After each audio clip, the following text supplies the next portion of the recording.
Sa bidyong ito, ating tatalakayin ang viral at trending na homeless man sa bayan ng Katarman, Northern Samar.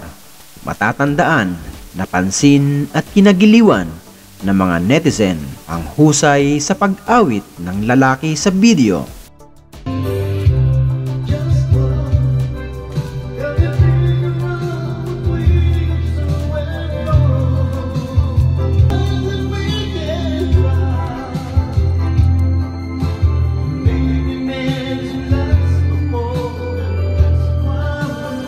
Ang homeless man na ito ay si Jun Impalmado sa nasabing bayan. Si Kuya Jun ay dating member ng isang choir sa Iglesia ni Cristo at ayon sa kanyang kababayan na may kaya ang pamilya nila dati, pero nang mamatay ang kanyang mga magulang, siya ay nag-pedicab driver at siya ay nagkasakit at nagpalaboy-laboy na lang sa kalsada.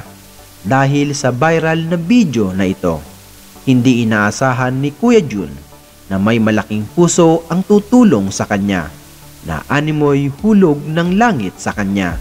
Ang vlogger na si Boss Ray ang tumulong sa kanya mula sa makeover at hanggang sa mga kaliit-liitang kailangan nito ay ibinigay ni Boss Ray. Pinagupitan, ipinasyal at ipinamili ng mga damit. Sa huli ay binigyan ng kaunting pera para makapagsimula si Kuya Jun, at ngayon ay masaya na silang magkasamang magkapatid sa tulong ng mga kaibigan na nagmamalasakit. Salamat kay Boss Ray Vlogs. Saludo ang Mahiwagang TV sa kabutihan mo. Sana'y marami ka pang taong matulungan at mabago ang buhay.